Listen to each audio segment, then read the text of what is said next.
Hello, Big Ben and everybody else that's tuning in right now. What's going on? It's Wednesday, it's 9 p.m., and I'm here for Mission Accomplished with my man, Mike. We are the Mike and Mish Show. What's up, Mike? What's happening, dude? I feel like I haven't seen you in forever. Kyle. Yeah, it's because you're a fucking student. I mean, you've been on that fucking Rhode Island aircraft for 2 goddamn weeks now, like a fucking stunad. What the hell's going on with that thing? Hey, we're just trying to get shit done, man. We got to modify things, and it ain't easy sometimes. I mean, and it ain't easy being an expert. From these aircraft are as old as my grandmother. What was like? Is it like a what's the deal with that thing? What are you doing to it? We're putting in an auxiliary fuel tank system on it, Robbie tank modification.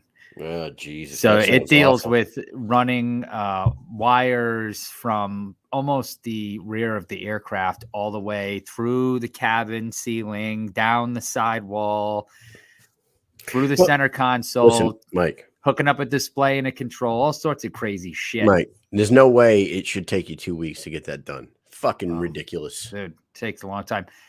Circuit breaker panels and oh my God, forget it. Mike. This is insane. Joe Ivy. Oh no, that's Big Ben. Big Ben says, say it, Mike. Tell us the real reason why you've been working in Rhode Island so much. The real reason is because I live in Rhode Island. Oh no, because he's a Rhode Island boy. That's right. So that is true. Oh, Tony Loco Soto, Steph. He calls us a couple fucking mooks. You got Joe Ivy, you got Benjamin Steppanoff, you got Brad Martin Williams, our man Brad up there, up by almost by the Bare Knuckle Hall of Fame. What's going on, everybody? Hey guys, check this out. I got a fucking beer advent calendar. So every day I get to open a beer out of it and put it in my fridge before I go to work. Oh, what's that say? It says Grantler Hell. It's got some evil little. It looks like a fucking leprechaun, but I'm guessing that's a goddamn elf because it's Christmas shit. And I just dropped this shit. What does it say? What's inside it? Yeah, what's it made of? Does it say? It's made of any flavors? Yeah. No, it's a German beer. I have no fucking idea, but it's not filled strong. With Christmas cheer. It's not quite strong enough for me, but oh yeah, I just dropped it on the floor and no spillage in the house. So what is not strong enough for you? What is it? It's 4.9. It's very light, very light. Well, my cider donut spiked apple cider is 5.2. So go F yourself. Yeah, go F yourself. Everybody, make sure you like and share the show. Make sure you go to missionaccomplished.myshopify.com. Buy yourself some fucking gear. Look awesome for the Christmas season. Buy your fucking girlfriends and your boyfriends all the Mission Accomplished shit you can because you know it's the hottest shit around. And anyways, we have a big show tonight. We got our fucking fellow soldier who will be fighting for a world title December 11th. That's correct. Her name is Sarah Click. She will be fighting Paty Juarez for her first BYB lightweight title defense. What do you think about that, Mike? I think that's pretty damn awesome. Yeah, buddy. Why don't we bring her on and talk about it a little bit? She looks like she's ready and willing to talk in the waiting room right now. Miss Sarah Click, what the hell's going on? What's going on, guys? Can you hear me? Yes, we can. Yeah, we can. Awesome. Hear you. Look at you two. Look at you guys. All like, okay, Sarah's got her Christmas tree up. Mike looks like it's a J.C. Penney's fucking backdrop behind him. That's right. We're doing photos. We're doing photos in here. Oh, so what's going on, Sarah? How you been? I'm doing good. What's going on with you guys? Just same as you minus, training. Same as you minus training for a world title fight. We're doing army shit every day, and it drives us crazy. Yeah, fucking crazy. Yeah, me too. Does it drive you crazy? Yeah, it must drive you crazy too.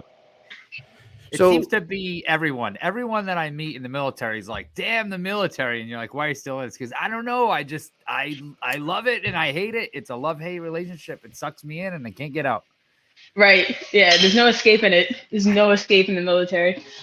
Yeah. Matt Kohler says, click, click, boom. So listen, How are you, like, you're a full-time soldier, so are they allowing you to take a little extra time off to train for a world title fight, or are you trying to work in training after hours? Because It's always after hours. Sons of Long bitches. days. Yeah, always after hours. But it's during like holiday block leave, so we'll be good for the fight. Yeah, and you're fighting for a world title in your bare knuckle debut. It's not in the when we first talked to you, you were talking about making your debut in the BKFC. Now you're in BYB. Tell us how did the avenue change? Just a title opportunity and you took it?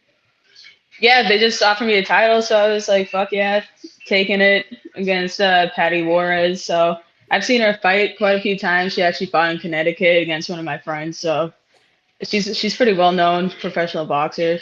So I'm up for anything. How many times have you watched her fight with Knuckles there from BYB, whatever number that was, 6, BYB 6? Oh yeah, I seen the fight maybe three times. Yeah. Yeah. Were you impressed by your upcoming opponent? I mean, nah, I'm not really impressed by anybody. I was waiting until I get in there. I was waiting for it. I am not impressed with your performance. The old George St. Pierre dig. Yeah. I mean, everybody looks good until someone new gets in front of them. So we'll see what happens when we get in there. Yeah. Now I know you were coming off an injury. You haven't fought in how long? Like over 2 years? Is it 2 years? Since like I want to say 2018. So going 4 years. Jeez, and that's a long pause. I'm assuming it's because you were, pursuing your military career for a while. Yeah. That went. I was in the guard, so it was a lot easier for me to take fights. And then after LFA, when I was on the Dana White looking for a fighter, it was kind of hard to find fights after that because like pro fighting, you get maybe like one fight a year. So, but during that time, then COVID happened, and I was going active duty, so I got sent down to Fort Polk, Louisiana. But yeah, this is the first, opportunity that's come up, and I just came off of a knee surgery, got my meniscus and PCL replaced. So, I'm still not even really allowed to run, like cleared by the doctors or anything. So, well, Army doctors will just give you a permanent profile and tell you to walk from that point on. Oh yeah, he did. He gave me a permanent profile. Forever. You got a permanent? Forever. Yeah. Sarah's a walker. the power walker. Can you walk with the ACFT? I don't even know. Do they let you do that or no? They let you do the bikes. So it's like a 9-mile like biking fucking thing. Oh, you can do the row, right? The rower, yeah. No, fuck that. Yeah. I don't no. know about that. Is the swim still an option? I don't remember. It is, but I suck at swimming. Yeah, me too. I would sink. Yeah. We have somebody that swims. We have one soldier that opts to swim. Yeah. But I thought that was APF too. APFT. Yeah, it was. I don't know if she ever has done it with the ACFT. How do you feel about? Let's ask Sarah. How do you feel about the ACFT as a whole? Like, you like it or you hate it? I mean, I like it because all the standards are the same for male and female. So I like that. So I like anything in the military that's even playing, like air assault school, all that shit. If it's even playing, I like that. It's way harder than the fucking APFT. It's just like a CrossFit event. Like to max it. I feel like it's way harder to max points on it.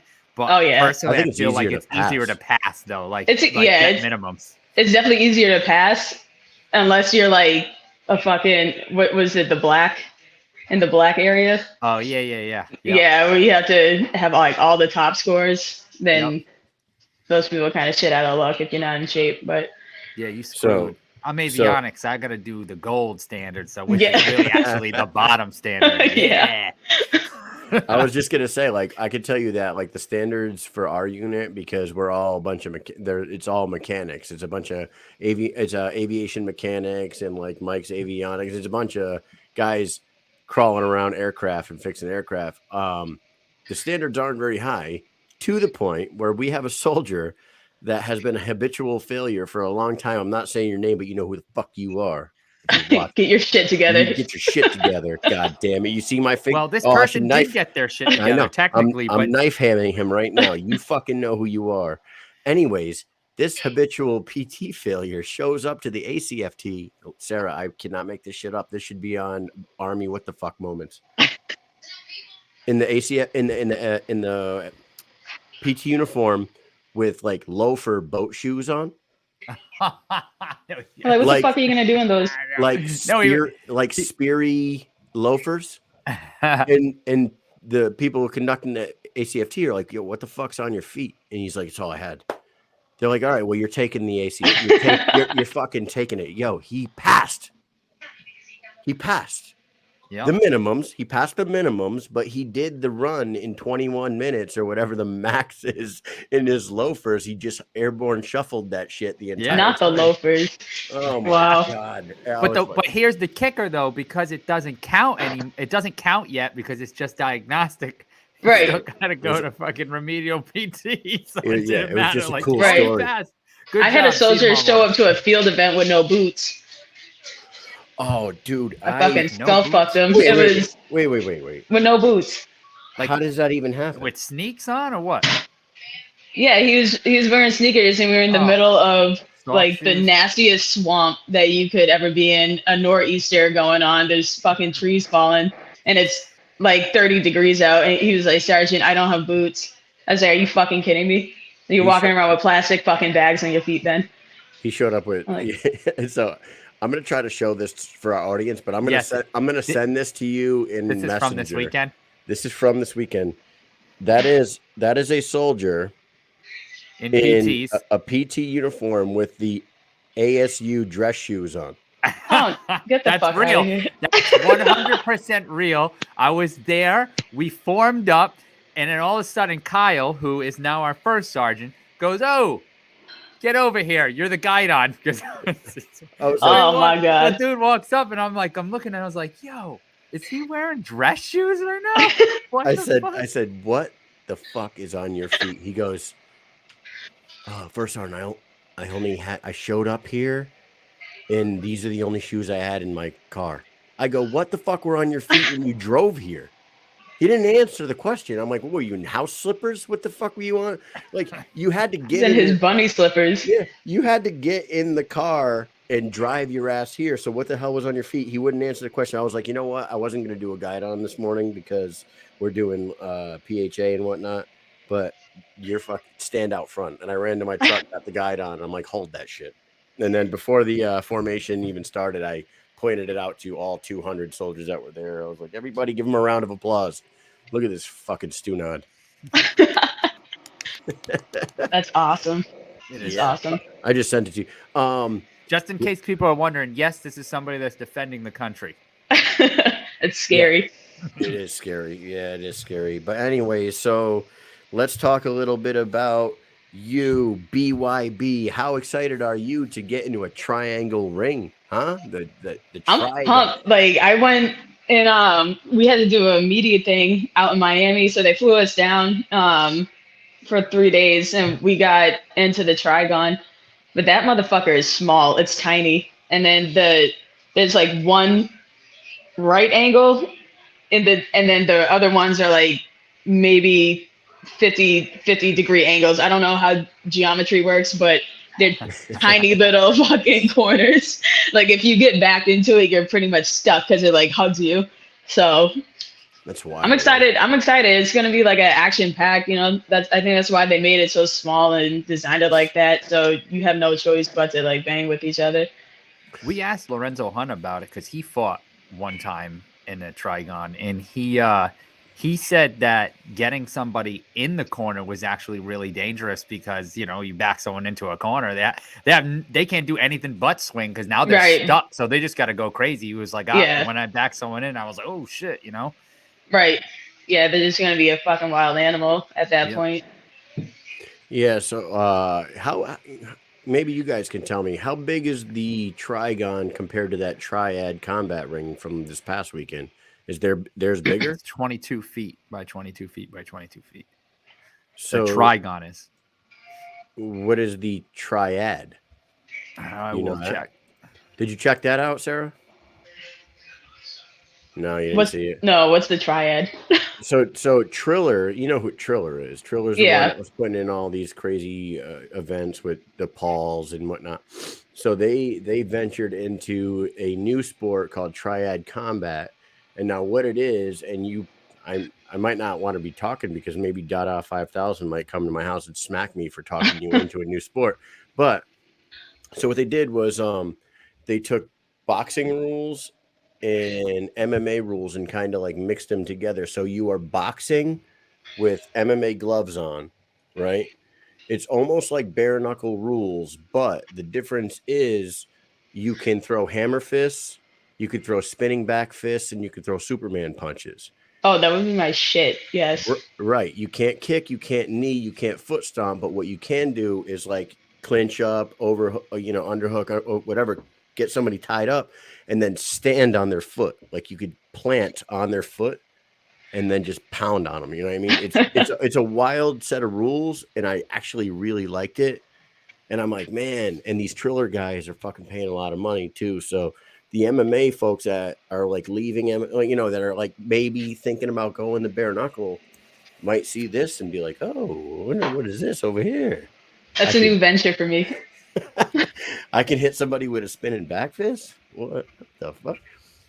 In a boxing? That's awesome. Yeah. Yeah. But it's in a triangle, just like the Trigon. And now there's like a beef between BYB and Triller where I heard about that.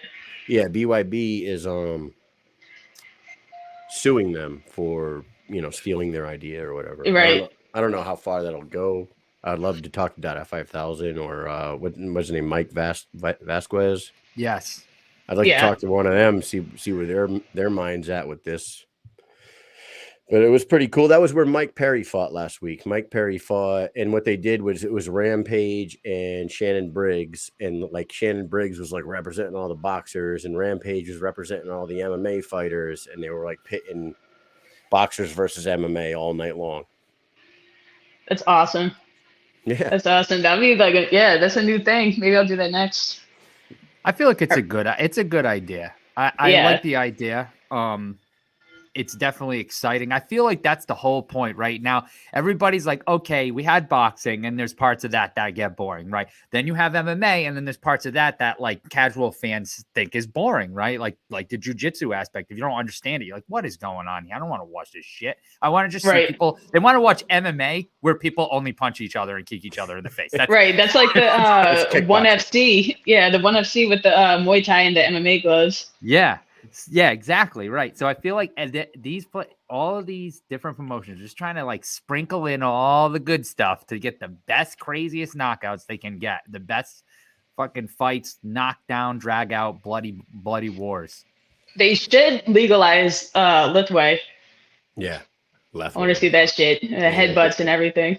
Yeah. Hey, if you want to do that shit, we can just hit up John Nutt. You can go to Thailand.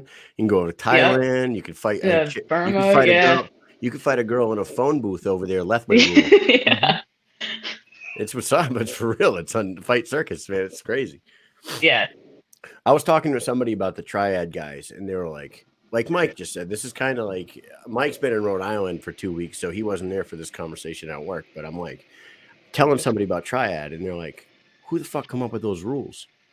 And I'm like, this is what I'm figuring. The boys over at Triller were sitting around. Dude, you know what would be fucking awesome? Boxing in a triangle. And then his boy's like, dude, what if they fought in like MMA gloves? And he's like, yeah, yep. Dude, bare knuckle rules, but spinning back fists. Fucking Superman punches. Kicks, no kicks. Yeah. Foot stomps, nah. but plant your foot on their foot. How fucking cool would that shit be? And it's just like two dudes just passing a fucking blunt back to get passing the blunt, getting crazy fight ideas. You're like, holy shit, I hope somebody's writing this shit down. That's what I think, man. I don't know. But we're excited to see. we're just going off on tangents tonight. Man. So have you had any interaction with the 1.5000? Tell us about your interactions with them. Me and my wife ran into Dada as we were leaving the interview, like their warehouse, and he walked in. And I was like, damn, that's a big motherfucker. Because I didn't even like look at his face at first. Like my head came probably underneath his chest. And I just like kind of ran into like where his chest was. I was like, wow, that's a big motherfucker. And then my wife was like, that's Dada 5000. I was like, oh, fuck. I was like, didn't really say hi to him or anything, but he was just like, kind of nodded our way. Yeah.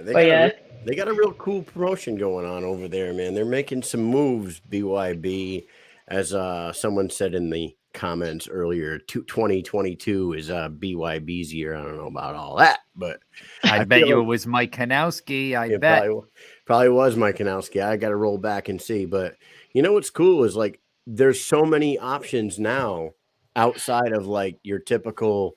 Those like the Power Four for a long time. There was UFC is the end all be all. Mm-hmm. Then there's Bellator, and then there's the PFL and one. Those are like the four biggest ones. And if you're a female, Invicta FC, which you fought. Yeah. So those are like the five for the longest time. Those were the ones that everybody knew, and nobody really knew any of the other promotions. Now you got Game Bread, you got BKFC, you got BYB, you got Triad, you got Anthony Pettis starting Showtime FC. You got Khabib starting Eagle FC. Mm-hmm. There's so much out there for combat sports athletes. It's a good time to be a fighter. Oh yeah, it's awesome because I fought for Bellator, Invicta, all those LFA, all those the bigger promotions. So this is a really good opportunity to expand my portfolio. I'm excited. As on the military side of the house, any kind of deployments or anything being talked about for you guys? Anything on the horizon coming up that you know about? Or 310 actually just got back from there was some people in Afghanistan, and our unit was like the last people to pull out Afghanistan, and then some people just got back from Kuwait and Qatar, but might be another one on the horizon, simple Kuwait type normal shit. That's where like a lot of deployments are now, or in Kuwait, because for those who don't know, like Kuwait has become like the new Germany. You know how like after World War II, the United States, planted their flag in Germany and have never left. They have bases in Germany, and they set up shop there and never left. When we were first in Kuwait in 2002, 2003, setting up for war, it was just tent city everywhere. There was no hardball roads for us at our bases. It was just like tent chow halls and tents you live in, tent gyms. We had an airfield, but now it's like hardball roads. It's power. It's like power lines. There's power everywhere. There's brick buildings. It really looks like if you go to a Kuwait base, it looks like a CONUS base, but with no grass, right? Yeah, right. Yeah, everything's gray and brown. Right, the building, but I'm saying like the buildings look exactly the same as like a base somewhere here in the United States. Like they're built the same way, they look the same. Like it's just there's no grass anywhere, and we're never gonna leave. Yeah, we're never leaving. No. Have you ever been to Camp Arif, Kuwait? Have you ever been there? No. There is a outside the fence line I don't know. It's one of those. They have zone, zone 1, 2, 6, 7, whatever. There's a zone, and like right outside zone, I think 7. There's this graveyard of fucking trucks. I swear to God, there is $5 billion worth of military trucks. Just you can look it up on just sitting there. Google Maps. It's unbelievable how much money worth of dead trucks are just sitting in Arif Jan, Kuwait. It's like, or they all just blown out. I think they just redline. They deadlined them, and instead of fixing nobody them, wanted to fix them. Instead of fixing them, they just put them out there, and there's like perfectly, dress lines of trucks for fucking mile. It's unbelievable. It's just, it really is. You can go on Google Maps, type in Arif Jan, and you could see it from there. Strip them down and sell them for parts. Fuck yeah. There's tons of shit out there wasted. I feel like the most waste, fraud, and abuse I've ever seen in my life is overseas. There's so much shit out there. You have enough lumber to build 10,000 houses out there just sitting around in the middle of the desert while everyone's over here struggling. Yeah, just rotting. The military just spends so much money on ridiculous shit. You know what? The military should flow us some money so we could fix our aircraft, but that's another story. We're not going to get into that shit. Anyways, you got you had a Thanksgiving just went by. Did you guys do anything good for Thanksgiving, or you weren't allowed to indulge because of the training and the weight cut or anything, or are you even cutting weight for? We had a Friendsgiving. So my wife cooked a shit ton of food. Nice. But yeah, no, I can eat, which is the good thing about boxing is that I don't have to cut 25, 30 pounds like MMA. So right now I have maybe 7 pounds to cut, and I could fart that out. So yeah, I was gonna say. Poop. Yeah. Yeah, so no, I'm good. I can still eating healthy though. So excellent. And you guys have you guys just got married, right? Recently? Yeah, we got married in October. Nice. Congratulations. Congratulations. Did you guys do a destination wedding, or did you do anything special? We actually, because we had a 4-day weekend, we flew to Las Vegas, got married, and came right back. Well, not right back, because we got stuck in Las Vegas for like a week. Because of the Southwest Airlines, all the pilots went on strike, so we got stuck there, and then to come right back. Well, as long as you didn't get roofied and end up on a roof somewhere, you know what I'm saying? No, there was no hangover, type shit going on. That's that Vegas fear, you know what I'm saying? Yeah. I don't know. I wouldn't mind being stuck in Vegas for a week. Oh, can't come back. Sorry. Oh man. Yeah, no, my first sergeant was like, I don't believe you. You did not get stuck. I'm like, no, I'm over it. We're over it. We want to come back home to fucking Louisiana. I was like, which is bad. If you want to come back to Louisiana, I was like, no, we're fucking. Yeah, but a week in Vegas, it's easy to come back completely broke. You know what I mean? Oh yeah. You guys really had to curb yourself from spending. Yeah, money. we did. One time I went on a mission to St. Croix to repo a couple aircraft, and on the way back we had to emergency land in Puerto Rico. No bullshit. I got stuck in Puerto Rico for 4 days, and like everybody back home, same way. We're like, oh yeah, you fuckers, you stuck in Puerto Rico. We're like, yeah, we're staying at like a resort on the beach because it's the only place that they could put us up. And I'm like, I swear to God, we were getting $120 a day per diem while we were stuck in Puerto Rico. It was fucking great. Yeah, and Puerto Rico's cheap, so that shit goes a long way. Oh yeah, we were living like kings for about 4 days, and then they flew us home. They flew us home on JetBlue because they couldn't get us another military aircraft to fly us back. So even better. Yeah, it was awesome. I watched a couple movies on the way back. It was nice, very nice. Not bragging. Just fucking the perks of being part of the A-team fucking repo squad. You know what I'm saying? Yeah. Our best layover was in Ireland on our way back from Afghanistan. Yeah. Had a few beers and everything. Did they brief you before you got off what place? They brief you when they get off the plane. They're like, hey, don't be drinking and don't be doing anything stupid. And everyone gets off the plane and goes straight to the bar. Yeah. Right. Yeah.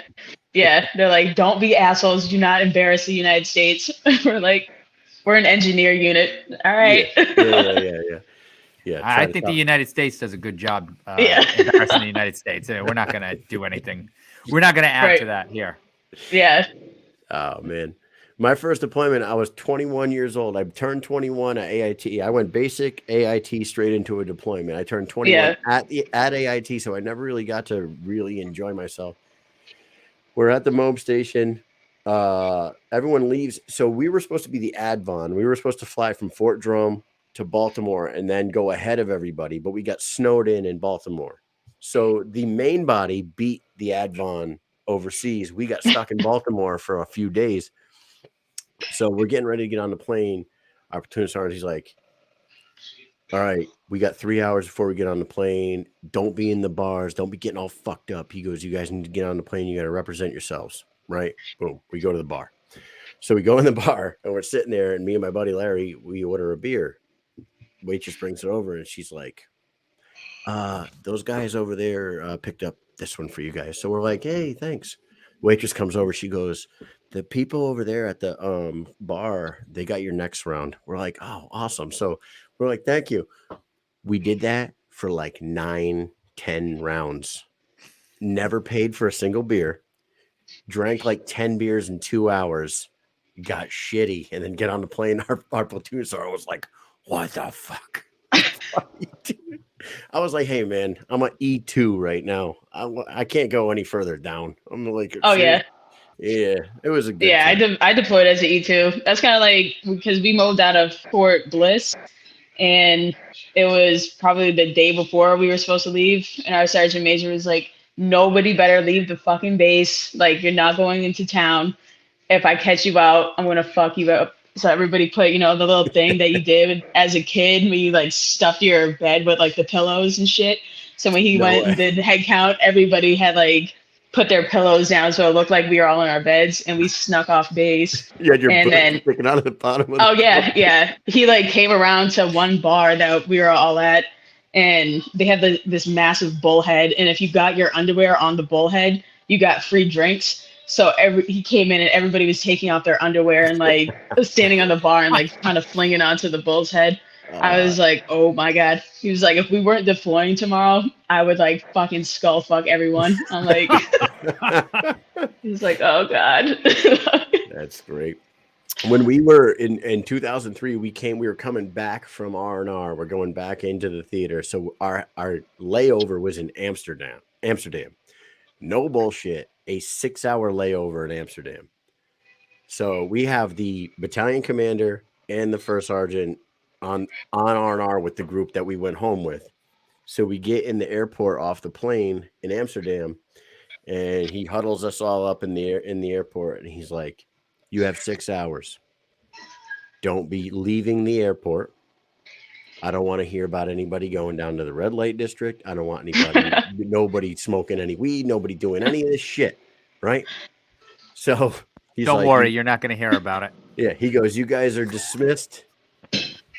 I want everybody back here at whatever time it was, like, 1600 this afternoon, 1 hour before the flight. We meet right here. Okay. Boom. Not 5 minutes after that, we're all on the fucking train on the way to the red light district. Right. We all get down to the red light district. We're going bar to bar. There's people. There's like the prostitutes in the windows. There's like soldiers like window shopping for women. It's like this guy should have never even opened his mouth. All he did was plant an idea in like 45 soldiers' heads, and like. Yeah, nobody even thought about that before that. They're like, oh, red light district. We're going to go get like prostitutes. It was an absolute shit show. And then everybody's getting back on the plane all nervous. But it was, you know what? It's a story that we can tell our grandkids, right? Right. That's what it's all about. Yeah, that's fucking awesome. Anyways, I mean, I think we talk more about military stuff than fighting. But so. Oh, we do. Yeah, that's what we do. We shoot the shit on this show. Oh, the Army. Fuck it. Scale of 1 to 10, how excited are you about to get back into the ring for the first time in almost 3 years? Shit, I'm really excited. All the nerves and everything, like all the adrenaline kind of like builds up. So shit, I felt like I was thinking about the fight yesterday, and I felt like I was standing like in the ring with all the adrenaline. My heart was like da da da da, but I mean, it's a good thing, it takes away that fight or flight. Right. And it's all fight. And like you don't, I'm not trying to plant seeds or anything, but like ring rust, you're an active duty soldier, so you're a very active person. You're always training, so I would think like ring rust, other than punching somebody in the face, I'm sure you've been doing that too. Like, Right, yeah. Fuck all that ring rust talk, right? You're ready to go in there and take a title real quick. Yeah, I mean, I'm a fighter. End of the day, that's just what I do. I was a fucking 240 gunner overseas. I loved getting fucking shot at. As crazy as that sounds, that it excites me. I'm excited by prospect of being hurt, because that's what gets you. Yeah, I'm an adrenaline junkie. I So was just gonna say that you're an adrenaline junkie. yeah, I mean, I've never been continuously punched in the face with bare knuckles, so this is gonna be new. So I mean, other than like a couple bar fights, yeah, it's never happened to me. So I mean, fuck it, it's all new experiences. Well, that's great. Oh, you're gonna love it. It's fun when you get punched repeatedly in the face. Everybody loves it. I mean, how could you not? Yeah, I mean, I've been elbowed in the face a few times, stitches, during fights. So listen, I mean, yeah. You go on one of these long weekends with me and Mike to one of these events as media, you're going to get punched in the face at least once. It just happens. Yeah, I love it. I love it. Out of the ring fight. Really, right. You just have another vodka drink and you just move on to the next one. That's right. That's all it comes down to. So, as you remember from the last time you were on the show, we do the speed round, and we got a good one for you tonight. It's got some Christmas related stuff. It's got some MMA related stuff. It got some military related stuff. Let's do it with Sarah Cook, Mocha Madness. Here we go. Speed round numero uno. I want you to rank these. Now, the first question. Most MMA fans would say that this is the consensus top 4 of all time. I want you to rank them best to fourth, 1 through 4. Cyborg, Rousey, Shevchenko, Nunes. Who's number 1? Oh, easy. Amanda, Shevchenko, Chris Cyborg, and then Rousey. Wow, that was super easy for you. Yeah. Very good. God damn. Now, can I say that I have Shevchenko at 1, Nunes 2, Cyborg 3, Rousey 4. And I'll tell you why. I don't think Nunes beat Shevchenko in that second fight. Won't ever back off that opinion. I think it's a toss-up. How many times have they fought? Twice? They fought twice. And if you remember the first time they fought, Amanda Nunes won the first 2 rounds and Shevchenko clearly won the 3rd round, but it was only a 3-round fight. If it went to a 4th and 5th, who knows? Valentina might have won that first one. But that second fight, Valentina won 3, maybe 4 of those 5 rounds, and they gave the split decision to Amanda Nunes, and I feel like it's one of the biggest robberies I've ever seen. And the fact that they haven't fought a 3rd time yet just aggravates the shit. They need to. Yeah, they definitely need to. It's a 1A, 1B situation for me. So yeah. Numero dos. Mike. What was the most memorable Christmas present you ever received as a child? Probably a BMX bike, because that's what I was into before I got into skateboarding, and that was the first time I got a gnarly cut all the way up my leg, just bleeding everywhere. I was just trying to do the BMX tricks that you see on the X Games. And I completely wiped down, sliced my whole leg out. What was it, like a mongoose? That was fun. Yeah. Yeah. You got the shocks, peg, lucky. The pegs and everything. You know what one really sticks out in my memory? And I feel like it was like 1987, 88, maybe. And the reason why I remember it so much, it was when whenever my family was able to afford Nintendo, when Nintendo came out, 87, 88, maybe. Me and my brother and my sister each opened a gift, a small one, and it was a Nintendo game. We didn't have Nintendo. We're like, we're like, whoa, we got Nintendo games. And then like all 3 of us at one time turned and looked, and it was like this one big like square box we're like we all opened it and like we had Nintendo, man. We were in the Nintendo club. It was fucking. That's awesome. Yeah, Good thing it wasn't your parents fucking with you and just getting you games with nothing to play imagine with. that shit. Yeah. We're like, give us another year, we could afford Nintendo, but you guys could look at Excite Bike for a year. You guys can dream. Yeah, number 3. What are the best and worst Secret Santa gifts you ever received? Shit, the best one? I honestly don't fucking know because a bunch of the Secret Santa gifts were like shit. Like everybody spent like $5 on like a pair of socks. But I mean, I don't know. I got some really nice wool socks from my mom that I still rock. Like when I'm in the field and it's cold as shit, I throw those bitches on. They're like Christmas colors, but put those on underneath, another pair of socks, throw them in the boots, and it's good. So that's probably the best. Socks are definitely a good Secret Santa gift. But what's the worst? What's the worst? You said you had a bunch of shit. What was the worst one? I don't even remember. Shitty honestly. bar soap. Yeah. Everybody give you like shitty bar soap or something. You had a I actually like soap. I like bar soap. A candle that smelled like body odor. We did like a Yankee swap, and this is the one thing about Yankee swap. You got to lay the rules out right from the beginning because some people we go, okay, it's a $30 limit, and most people pay like the $30. Like, let's get something cool, something on sale. You can get something that was $50 for $30.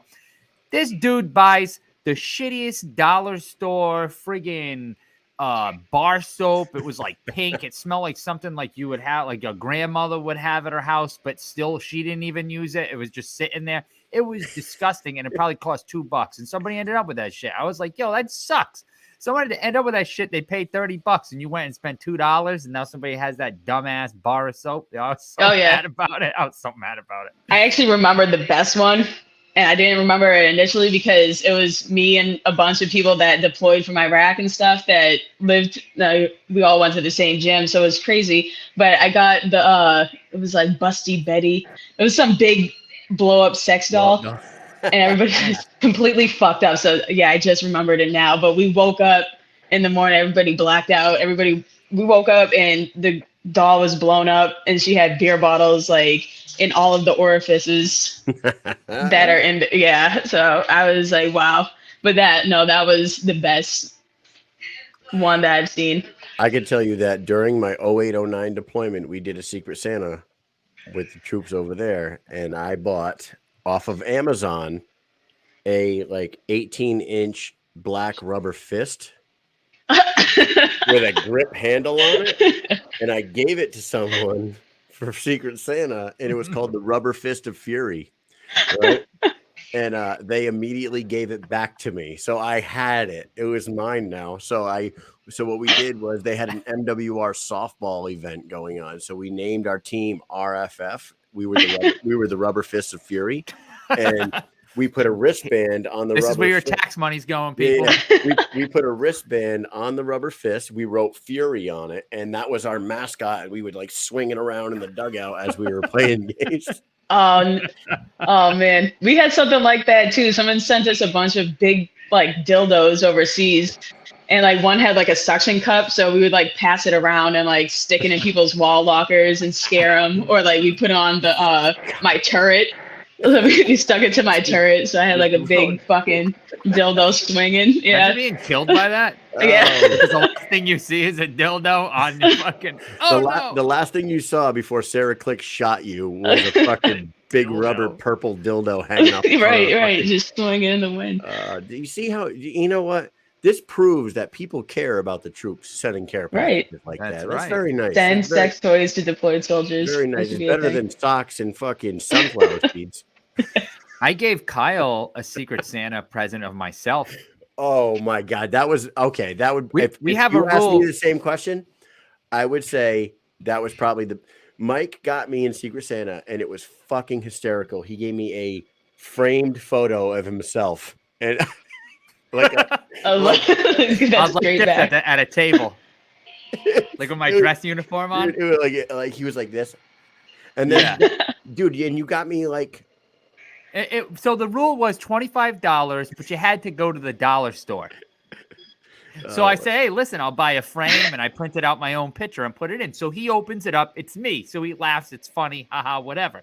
The next year, I pull his name again for Secret Santa. So he opens it up, and it's a picture frame. He knows it. So he opens it up, and it's actually, I gave him a picture of Tom Brady. Tom Brady took some funny-ass pictures back in the day where his shirt's off, and he has like a football under his arms or something like that, right? So I gave him that. So he laughs, right? So the very next year, the year after that, our buddy Larry pulled Kyle. So Kyle's going through. He takes it out. He opens it up. It's a picture. He could tell again. Oh, it's a frame. He opens up. It's another picture of me. Larry gave him a picture of me. From his wedding. It was a picture of Mike in a tuxedo. I'm like, yeah, from my wedding. So people come to like my area at the facility, at and work. Above my desk on this shelf, I have I have 2 pictures of Mike, one picture of Tom Brady with no shirt on, and my kids. And then my kids right next to them. I'm like, who's that? Is that your boyfriend? Who's this random guy hanging up in your house? It's fucking hysterical. All right, let's move on. We keep going. All right, number 4. What was the worst extra duty you've ever been on while in the Army? Definitely filling sandbags. We had to fill like 1,000 sandbags and move it from one firing barrel, stack it neatly on the firing barrels. And then once we were done, we had to pick them all back up and move them back to where we originally had them. And then move them back again. Just kept doing that. Why? What'd you do? I punched somebody. Yeah. Yep. Allegedly. I've gotten in trouble a lot. So yeah.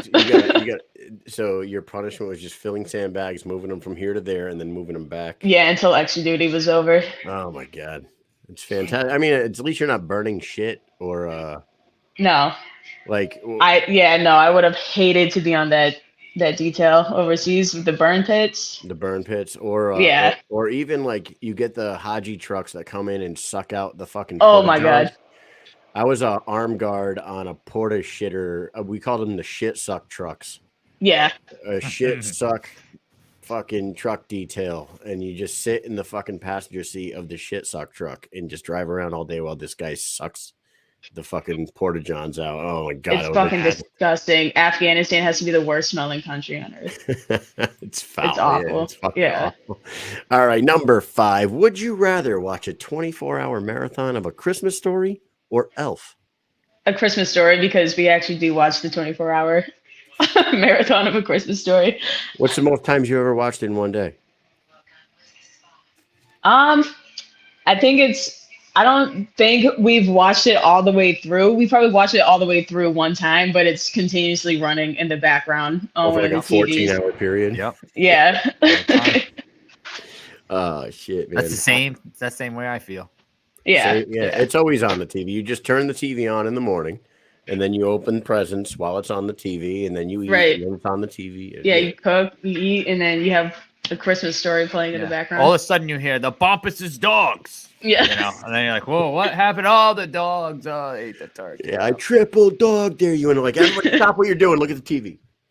Yeah. You got the ugly lamp. Oh, fragile. Yeah. Fragile. Italian. Must be Italian. Number 6, Mike. Is there anything you absolutely hate about Christmas, about the Christmas season? I love Christmas. I like the smells, and then decorating the house and everything. Everybody's super nice for the most part. Everybody's in a better mood. But you don't hate all the fucking Karens out at the stores, or you don't hate like maybe Mariah Carey's "All I Want for Christmas Is You," something like nothing. I like that song. Oh, Don't come after Mariah. My wife hates that song too. Yeah. My wife loves that song. It's like an earworm, dude. It's stuck in your fucking head for the rest of the day, and I hate it. It's the Christmas banger. So she has a Christmas song. A Christmas movie now.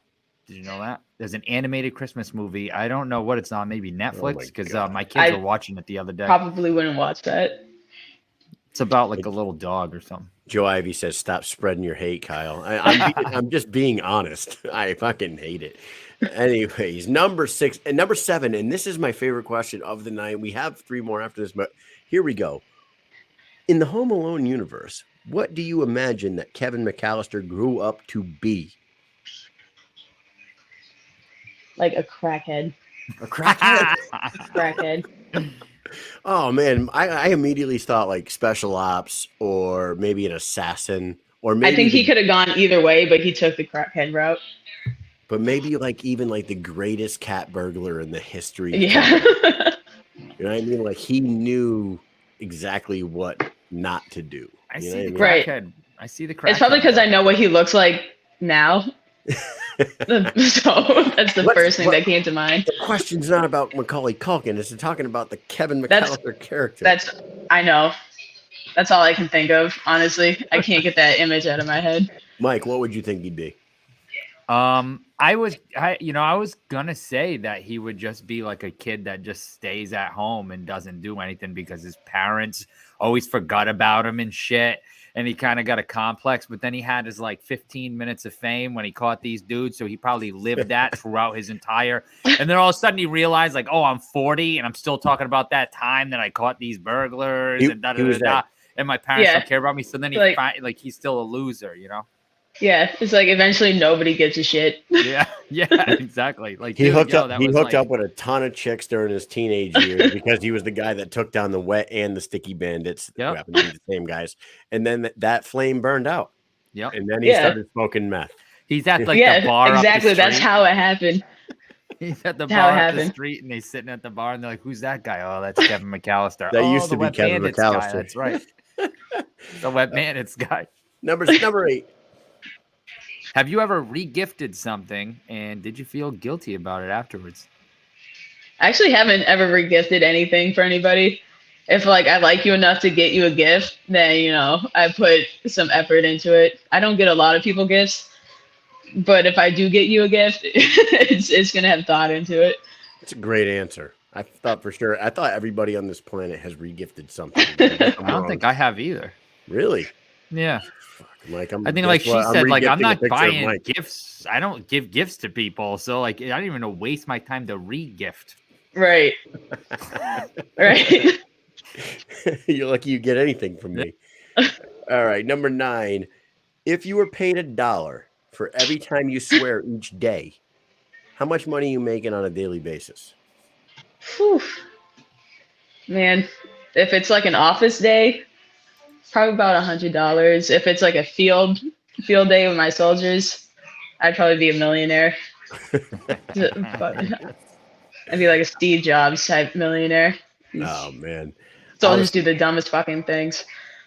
I was thinking, man, if you're swearing over $100 a day, you got a mouth on you. That's what I'm saying. Like I got a mouth on me, so I think I probably am in the $75 to $100 a day. Yeah, especially if it's like a computer, because I hate computers. Like if it doesn't immediately do what I need it to do, or like I can't fix it, the whole office is just like, no. They're like, oh, starting clicks going off again. Oh, she's just doing throwing cyber shit and everything. Yes. Oh yeah. She's doing her yearly cyber awareness. So I had to do a makeup training. This is years ago, and I walked into this office, and they're like, I swore, I said something, and this lady in there, she goes, "Oh, we got a swear jar. You got to put 25 cents every time you swear into this jar over here." I threw a $20 bill in that bitch, and I was like, that should cover me for a couple of days. 25 cents to swear. I was like, where's the money? $20 worth. Right. If I'm going to be in this office for 4 days, that should cover me, I think. Maybe. I don't know. I don't think so. I don't know. And last question for Miss Sarah Click before we let her get out of here. Mike.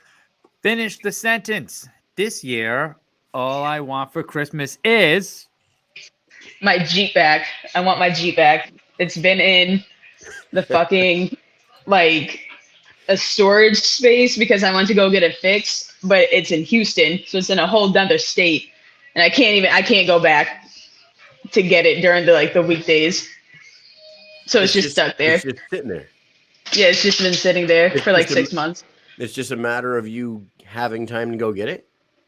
Yes, but now they make you pay a $45 storage fee per day. No. So imagine 45 times like the 6 months. Oh, just go and be like, I'm God. military. I couldn't get it. I was on orders. Right. I'm about to bust in there and do like a psyops mission, like a secret Let's ops. do it. I've done Right. it. I've run away. I show repo men what's up. Matt Ain't Kohler, no repo man taking my car. Listen, Matt Kohler, Jules, Yep. Matt Seibel, they're not doing shit. They put the money up. They're not doing anything. So Matt will hop in a car. They'll go down there. They'll get your Jeep for you. They'll deliver it to your house, and then they'll go home and spend their Christmas together. And I know how to sling load. So, you got the helicopters. I can sling load, put that bitch, hook it up, fly it out of there. Man, that sucks. I thought for that. They got to put a cap on that shit. It's bullshit. I couldn't even imagine. That sucks. You know what? Win your title. Okay, here's the thing. Win your title and then tell tell Vasquez and Dada, do me a favor. Do me a favor and hook me up. Get my Jeep out of fucking out of storage for me, would you? Yeah. Oh, look, Matt What's the storage? Right. See, I knew Kohler would do it. Something. He says OMG, and he's laughing, but he knows that he's going. Okay, the wheels are turning. Let's go, team. We got to go get this Jeep back. Let's get the Jeep back. Let's start the whole team. Let's go. Let's go. Let's get this Jeep. What's the name of this place? You don't have to say it right now. You got to give it to us. We got to figure something out here. We got to get this damn Jeep back. This is the mission. This girl's about to figure it out. She's about to be a world champion, for Christ's sakes. Let's get her goddamn Jeep back. It's Christmas. Right. I bought it when I was in Afghanistan. It's sentimental value. You don't care about American soldiers? Fucked up. A Jeep? Yeah. And that storage. It's got the big army star on it. It's army green. It's got the fucking big white. So it looks like one of the 1940s Jeeps. Yep. I'm saying, man, I feel like we made something happen right now. People are gonna start contacting people. They're gonna get your Jeep out of storage for you, and that storage facility, whoever these fucking snakes are gonna wipe that bill away. They're gonna wipe that bill because it's the Christmas season and you're a goddamn hero. You're a world champion. So let's make that shit happen. Merry Christmas. You filthy animals. You filthy animals. All right, Sarah, man, we always have a good time talking to you. I feel like we've known each other forever because soldiers are soldiers, and that's what we do. Yeah. With that said, why don't we give you a minute, shout a few people out. Your sponsors are at the bottom, and give us a prediction for your fight. All right, my top sponsor, TKO, my best friend. She's a nice physical therapist. She works for, she does some work with the UFC and everything, but now she has her own business. So she's one of the top physical therapists. She always takes care of me. So big shout out to TK. Hi, Teeks. I know she's listening tonight. So Ground Zero, that's my boxing gym down here in Louisiana. They took me in. I had nowhere else to train, found them. Coach Russell. He's an awesome guy, but he's been, letting me train there for free. But, getting my grind on in there with him. So he's going to be at the fight too with me in my corner. But my prediction for the fight, I'm just going to go in there, bang with her, can't play her game. She's a boxer. I'm not going to outbox a boxer, especially since she's been fighting way longer than I've been training boxing. So I got to bring something unorthodox, to the table. So, we'll see how it goes. At the end of the day, I'm a fighter. So I'm going to go in there, put her on her ass. So, if it doesn't go the 7 rounds, it's my prediction that it's not going to go the 7 rounds. One of us is going to knock the other person out, or, it's just going to be too much blood for the doctors to continue the fight. I love it. Yeah, good luck, Sarah. Good luck, Sarah. Everybody's in your corner. Go get your belt. Go get your Jeep. World champions Jeeps do not stay in storage. That is a fact. That's a fact. God damn it. Let's get that done. Best of luck to you. Thank you so much for coming on tonight, Mike. You got anything else for you? No. Good luck. I can't wait to see the fight. Everybody make sure you tune in. December 11th. All right, guys. BYB 8. Sarah. Good talking to you guys. All right, we'll see you later. Thank you. Peace out. Yo, I put this shit Sarah. on here.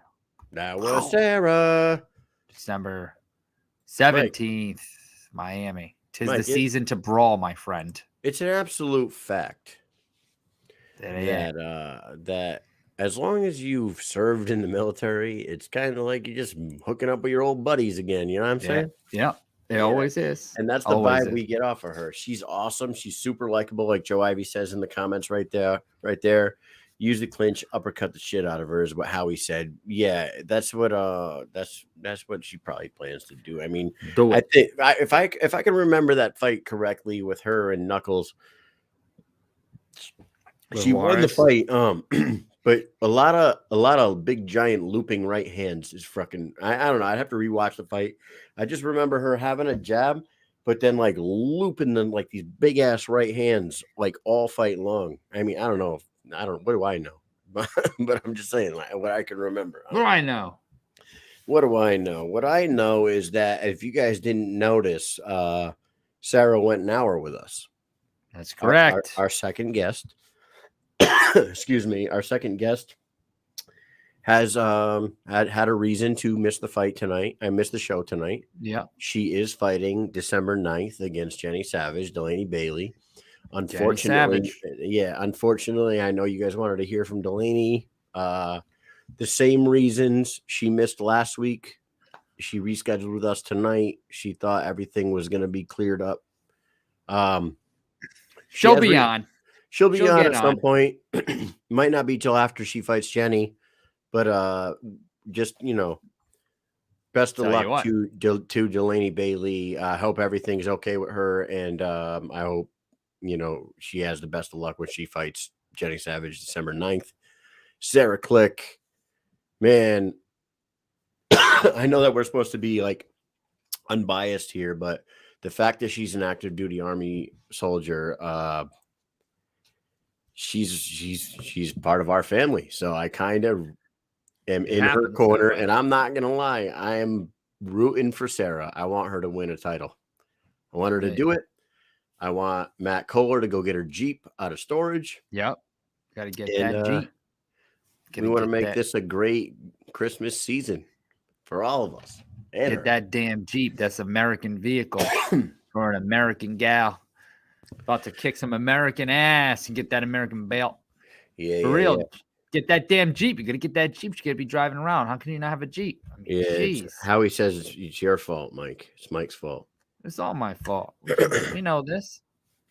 So, Mike, since we don't have Delaney on, and I don't know if you guys saw, but like every other Monday now, I think our boy Leo, and I think his name's like I've been talking to Leo for over a year, but his last name, how do you say his last name? Goulet, like Goulet? Robert Goulet? Goulet? Yeah, I think so. Goulet? Yep. All right, I think Leo so. Goulet. I'm Robert Goulet. I think it's Goulet. Goulet. It's a Leo Goulet. But listen, guys. So Leo is this like mega mind of MMA knowledge. The guy's a fucking straight up MMA historian. He spends his time watching and studying old footage of UFC, Pride, you name it. He's watching them all. And he proposed to me that like he would like to come on every once in a while, every couple of weeks and spotlight some old school fighters. He said he wants to talk about current events, upcoming events, but also spotlight a fighter. If you didn't see it, Monday we did one. We talked about the upcoming UFC 269, and we talked about the Triad Combat event that just passed. But he spotlighted Guy Mesger, who is a forgotten badass fucking fighter from back in the day out of the Lions Den with Ken Shamrock and them guys. He really broke him down. He knows his shit. Leo's the man. And I spotlighted Frank Mir because because I don't know if you guys saw Triad Combat last week, but what happened to Frank Mir is just like, it hurts me as a fan of Frank Mir to see that man bobbleheaded like that in the fucking ring and knocked out on his feet, his eyes rolling around in his head like one of those old dolls when you move him and their eyes move around. That's what he looked like. With Are you guys going to plan a New Year's special to summarize the year you've had? I think we should. Did it last year. Did we? Remember we did an awards last year? Yeah, we did an awards last year. Yeah. Joe Ivy, we'll probably do something like that. We're gonna do something. It's been a hell of a year for us over here at Mike and Mission Accomplished. Been fucking doing our thing, and we've been having a really fun time. This year has gone by so damn fast, but we'll save that for the show. For that show, we'll talk about everything. But I swear to God, this thing flew by. I don't know what the hell happened. Yeah. I feel like every week is like, boom, it's Wednesday, Thursday, and then the weekend we try to recover, do family shit, get ready for the next week. And before I know it, we already have people booked and we're here again. Dude, and you know what? Howie jokes here, but I really think this is that it's gonna happen. I think that Hank would be a funny guest to get on our round out of the year. Like we get it. I think we have I think we'll have something fun planned for the three of us. For sure. It's gonna happen. We've joked about it. He has joked about it. When he does his morning coffee with Hank, and we've gone on. I've commented Mike, and stuff, and many times we've talked, and you've gone on his show at night, and I don't know, maybe we go live from the Patriots game at some point. So. Do you agree with me though? I enjoy his morning thing. No, 17 times. So much more than his night show. Like, I love his morning show. I fucking love it when he's just sitting there smoking his morning blunt, drinking his coffee, and talking shit. I think that he is in his element right there. He is absolutely hysterical in the morning. But I think when he does his nighttime shows, he gets a little I don't know. I'm not trying to critique him, but he talks over guests and he yells a lot and he does a lot of the crazy stuff. Morning Hank is the shit. Morning Hank, I listen to. When I work and I have my headphone and I put the morning Hank when it pops up because I'll get a notification. So if I do catch it, I'll listen to it. Like this morning, I listened to it, and he got a package from Scott Burt at the Bare Knuckle Hall of Fame, and he was going through all that. But yes, hey, and let's just say this right now, Mike. I'm going to say it. I don't know why all the people that are sending Hank soap and CBD oils and fucking shirts and fucking all this shit aren't sending anything to your boys over here at Mission Accomplished. They're not doing that. What's up with that? Oh, because there's two of us. That's not an excuse. You can take that excuse and fucking shove it up their ass. Every fucking morning we see Hank opening a box of some free shit from somebody that sent him some free shit. We get no love. I don't know if that was free. I think he paid for those gloves. Oh, really? Yes. 100%. I don't know. I don't know if he's paying for it, but 100% he paid for those gloves. Those were remember it was the Christine Faria and Britton Hart gloves that they put up to raise money. Okay, well the gloves, yes, but the CBD oils and soaps and fucking all that bullshit that we would love to give away on this show to our loyal listeners and fans. I mean, we would love to do that shit, but getting sponsors is tough. Oh, and by the way, anybody who knows somebody that owns a business, man, our boy Truck Carson that was on last week, awesome dude, killer fighter. Going to be a great fight against Ryan Riley. He's looking for sponsors. He's got 0 sponsors, man. Oh, boy. We shared a GoFundMe to get him some money. If anybody has a friend that has a business that wants to put their business out there, I mean, that's a contender for fight of the night right there, those two. So, get your business plastered all over all this shit. Yeah, he seems like a really good guy. I think he's going to do well. I can't wait to see the fights. Remember, the fights are next Thursday. Don't forget that. The 9th. Because Thursday. It's weird. I'm going to have to take Friday off. It's next Thursday, the 9th. By the way, I turned 40 on Saturday, and You turned 40 on Saturday? I turned 40 this Saturday, 3 days from now. You just said turned. I turned 40 this Saturday, but today is our boy Kevin Smith's birthday. So happy birthday to Kevin Smith. Kevin Smith. Smith Brothers Combat Sports, man. The guy's he's a worker. He's a worker. Smith, yeah. Kevin Smith and the Smith Brother Combat Sports. Smith Brother Combats. They got fucking Lorenzo Hunt and Jay Jackson, Jay Fish, and all them guys, all them killers out there, Ryan L. Riley and whatever. So, I mean, we love all those dudes. So happy birthday to Kevin. We appreciate you helping us out all the time. Yeah. And other than that, Mike, what else you got, man? Nothing, man. We got a show tomorrow. What do we got tomorrow? We got Trees People coming on. Trees People. Tree. We got our good buddy, Tony Loco Soto. He's going to be coming on, and he's going to be helping us out with the Stunado of the week. Right? El Stunado. Yeah. And then after that, we have a Smith Brothers Combat Sports fighter, Jordan Nash. Mm-hmm. Will be joining Mike and Mish. And then to round out the show, who do we have, Kyle? We have Taylor Starling's opponent, the one and only Hannah Guy, will be coming on the show tomorrow night to round it out. Taylor Starling's, would you call it a short notice? Yeah, that's short notice. Yeah, right? definitely short notice for out? sure. Yes, very short notice. She's gonna start learning bare knuckle boxing. A few days ago, and she's gonna fight next week. So yeah, it's pretty short notice, I'd say. But you know what? She came in and they put her up against Valerie Lareda, and I totally believe they thought that she was gonna lose that fight in Bellator, 100%. And that's a question that we're gonna ask her tomorrow. Is about the Bellator and her getting let go by them. So. I don't know what they're doing over there. Are you gonna ask her why she had to beat up your girlfriend Valerie? Sometimes you just gotta beat that ass. Hey, Susan Walker says, "Are you guys ever gonna let us ask you guys a speed round of questions? It would be hilarious." Hilarious. Yeah, I think one day we'll do that too. We are open for suggestions. We can do that. So hey, tune in tomorrow night when we get the Puerto Rican Italian Tony Soto helping us out with Student Out of the Week. I have Mook. We are going to have Jordan Nash. And we're going to have Hannah Guy. Other than that, we love you guys. Thank you so much for Sarah Click for coming on tonight. Best of luck to her at BYB 8, December 11th. Go get that title. Go get your goddamn Jeep. Matt, Jules, all you guys, get that fucking girl's Jeep out of goddamn.